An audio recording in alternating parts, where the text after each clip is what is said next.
Assalamualaikum warahmatullahi wabarakatuh.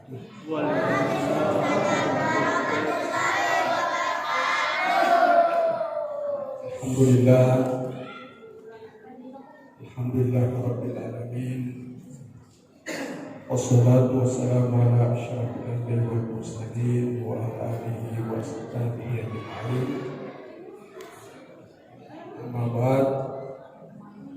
Qala Allah Ta'ala fil Qur'anil Karim. A'udzu billahi minasyaitonir rajim. Wa tasumu khairul lakum in kuntum ta'lamun.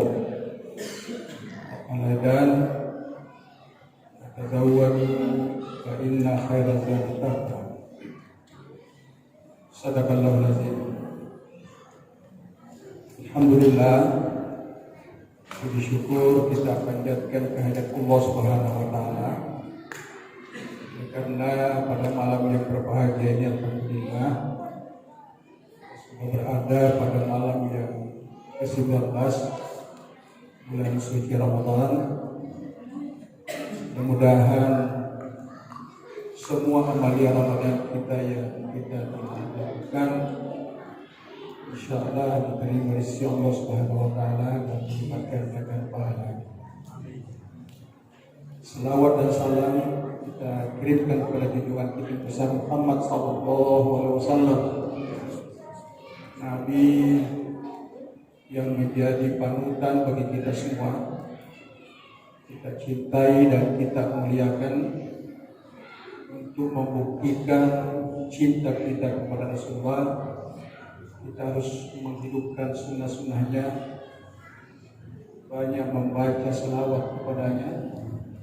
Kita jangan miskin untuk membaca selawat, karena itu adalah ajaran Rasulullah SAW. Allah yang memerintahkan kita di dalam Al-Quran itu memperbanyak membaca selawat.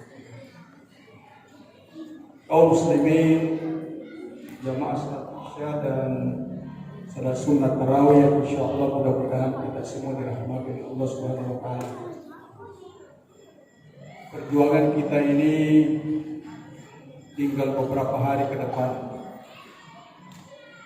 Tinggal kurang lebih 10 atau 11 hari. Kalau kita mencontoh Rasulullah SAW, justru di akhir-akhir Ramadan itu beliau semakin giat menghidupkan amalia Ramadan.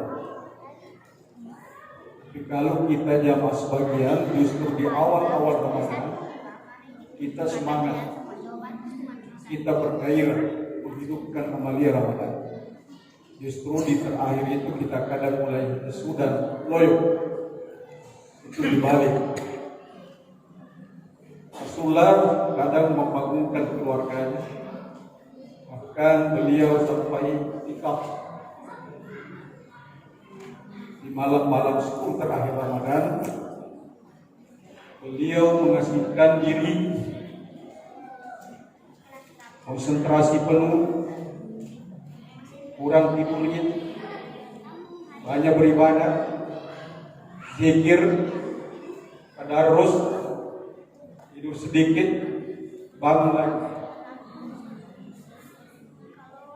Itulah Rasulullah SAW. Oleh karena itu kaum muslimin yang berbahagia, Rasulullah memberikan isyarat. Ternyata malam kemuliaan itu, yang lebih mulia dari 1000 bulan yang biasa kita dengar, itu isyarat Rasul di akhir-akhir tahun, akhir 10 terakhir Ramadan. Bahkan dia mengatakan 10 terakhir itu malam likur, malam-malam ganjil, 21, 23, 25, 29. Inilah yang mungkin perlu kita rebut bersama. Kalau kita bisa mendapatkan malam kemuliaan itu, satu peruntungan yang sangat besar. Lebih mulia dari 10 bulan, berarti kalau usia kita 80, lebih 80. Kalau kita misalnya beribadah pada saat itu, maka nilai ibadahnya sama dengan beribadah lebih dari 1000 tetapi harus ada kesungguhan. Tidak apa-apalah kita menderita sesaat, yang penting bahagia berkepanjangan. Apa? Kita kurang tidur, apa? Kalau imam panjang-panjang bacanya, apa? Imam membaca, kita mendengar. Wa idza quri'a al-Qur'an fastami'u lahu wa ansitu la'allakum. Apabila Al-Quran dibacakan, dengarkan baik-baik. Imam membaca, kita makmum mendengar. Insya Allah Allah. Al-Quran dibaca di rumah, rahmat turun di situ. Akan luar biasa sekarang kita, luar biasa. Oleh karena itu, kaum muslim yang berbahagia, jangan surut semangat Ramadannya. Kita paksa-paksa sedikit. Ya, seperti asam urat apa, dingin begini. Nah, kaum muslim yang berbahagia. Nah, ini khusus anak-anakku, catat. Nah, ini judulnya ini. Nah, tadi sebelum saya mau salat tahiyat masjid, langsung datang minta tanda tangan apa judulnya. Nah, judulnya ini, catat ini. Karakter, catat karakter penghuni surga.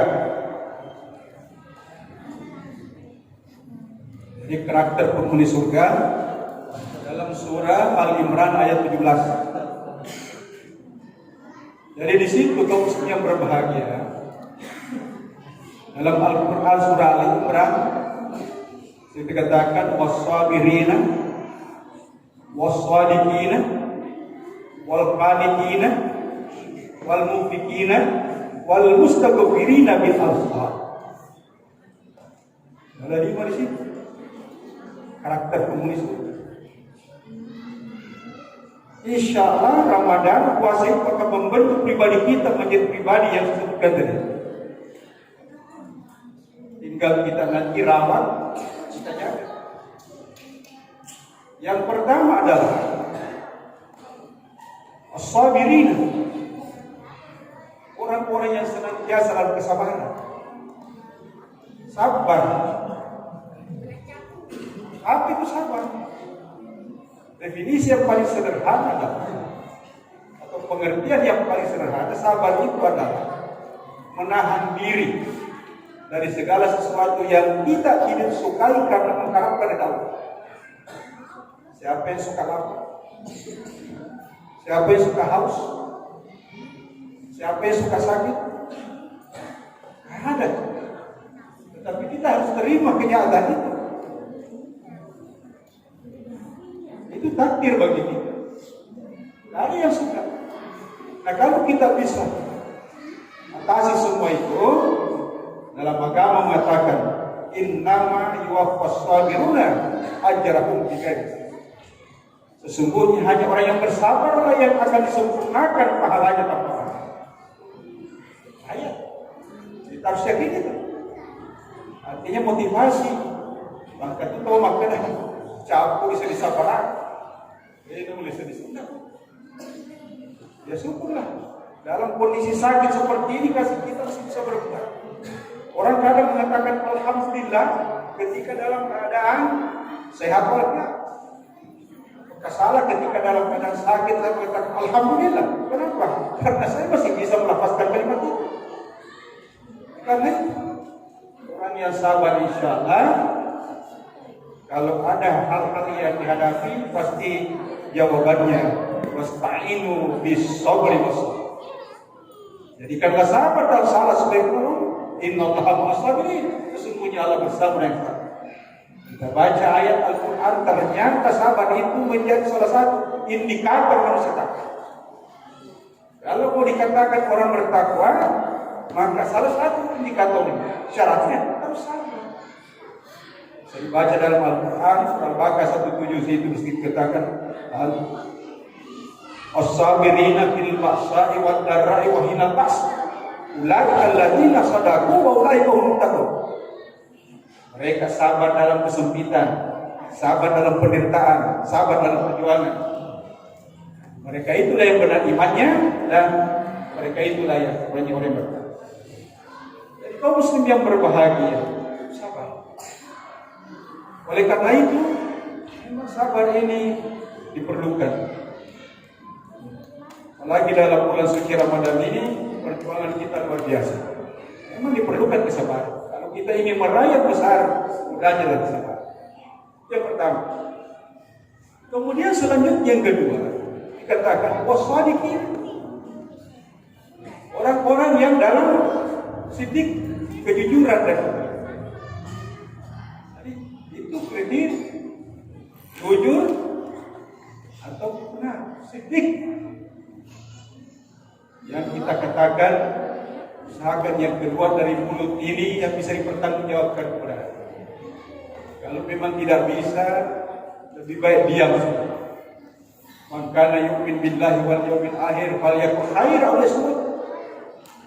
Kalau kalian mengatakan beriman kepada Allah, beriman kepada akhirat, falyakul khair. Maka hendaklah berkata khair yang baik yang benar. Wal yasmut atau lebih baik diam. Jadi orang yang beriman itu tidak terlalu banyak ngomongnya. Kalau dia bicara pasti bisa dipertanggungjawabkan.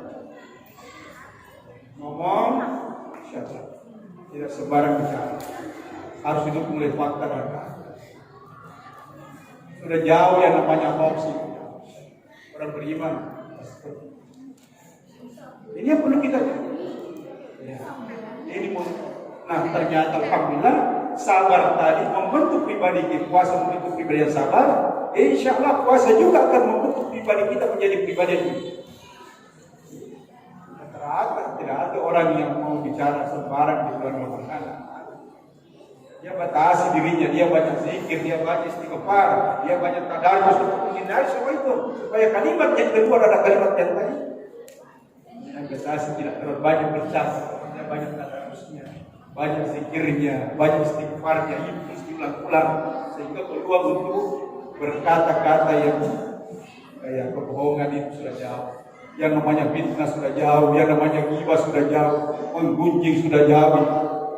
Dia batasi. Nah, kemudian selanjutnya kaum muslim yang berbahagia yang ketiga dalam ayat itu, was-shadiqina wal qanitina. Mereka yang senantiasa dalam taatnya, alhamdulillah. Salatnya terpelihara dalam keadaan apapun. Sakit, salat. Sehat, salat. Kapitai, salat. Lega kapitai, salat. Ketatannya terbukti kalau dia penjual pedagang, insya Allah tidak menghalalkan semua cara untuk mendapatkan taat. Apa? Insya Allah tidak akan curang dalam timbangan. Apapun profesinya. Jadi bukan hanya taat salatnya, puasanya, tetapi berhubungan dengan ajaran agamanya.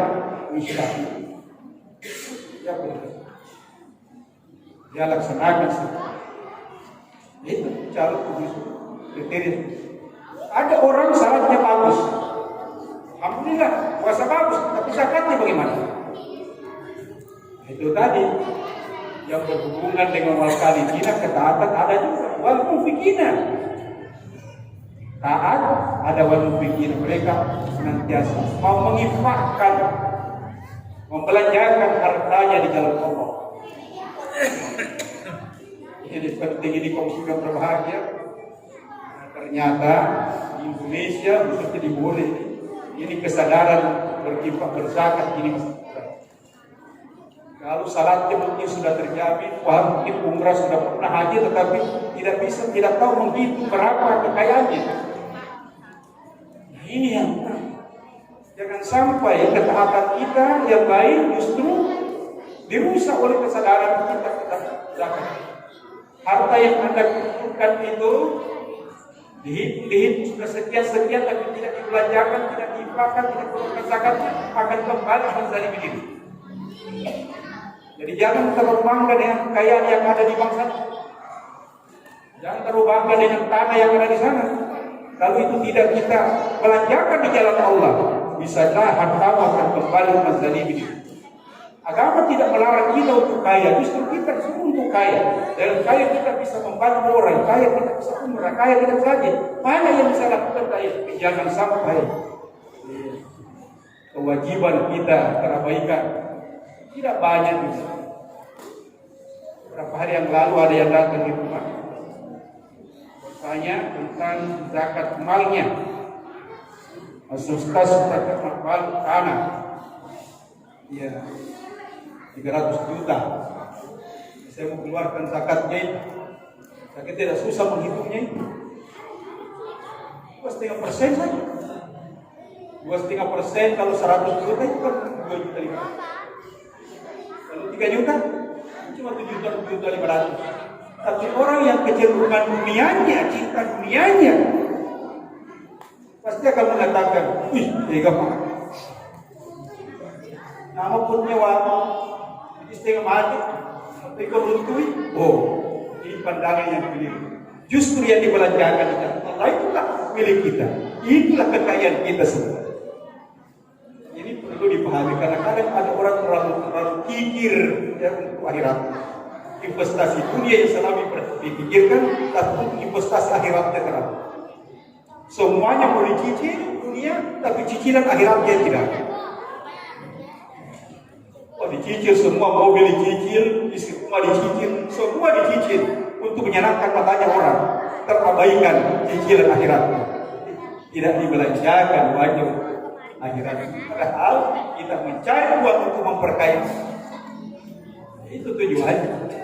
Kalau mencari uang di dunia hanya mendemonstrasikan, menyenangkan matanya orang, tiba giliran inna lillahi wa inna ilaihi rajiun, Anda sudah ada di wacana, orang melihat bukti-bukti bahwa itulah kekayaannya pasar.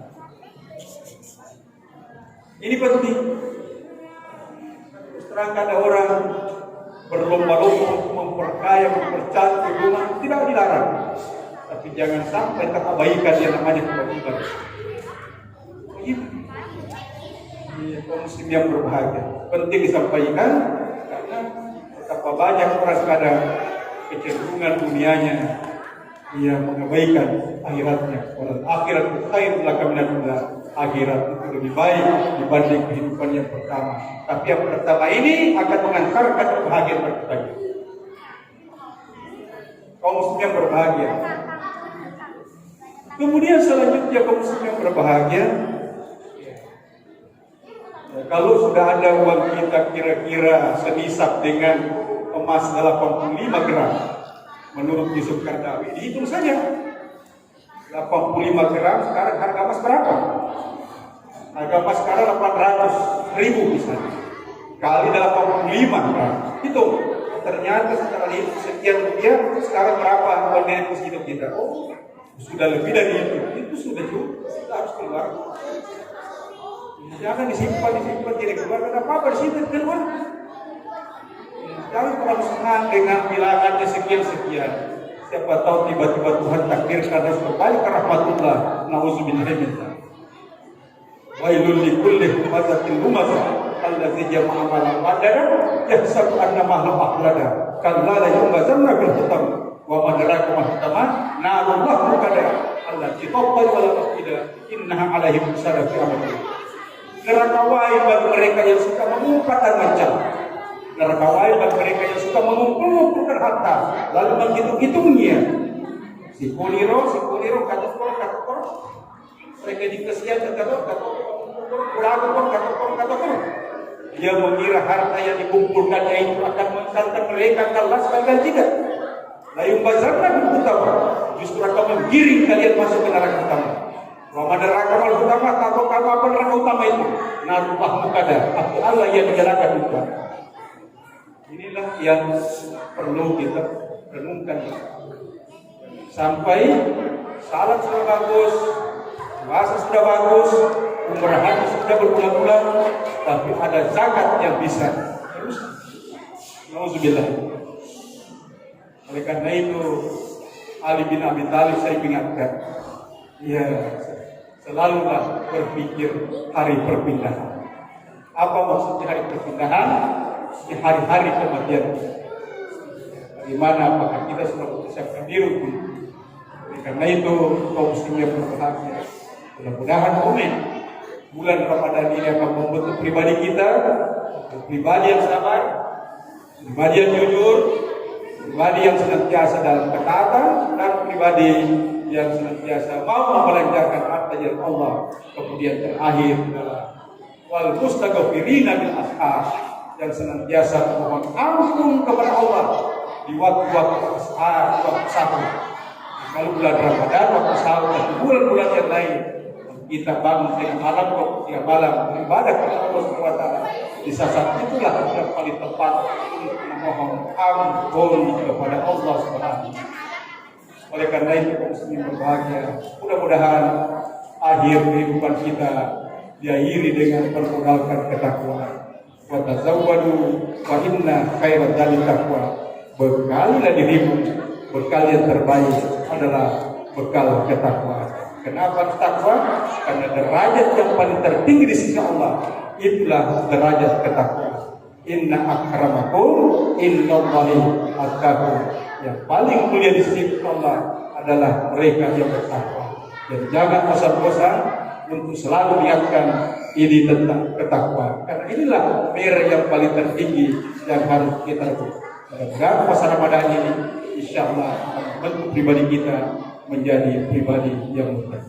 Demikian saya kira apa yang dapat saya sampaikan. Mudah-mudahan ada manfaatnya. Wabillahi taufiq wal hidayah. Wassalamualaikum warahmatullahi wabarakatuh.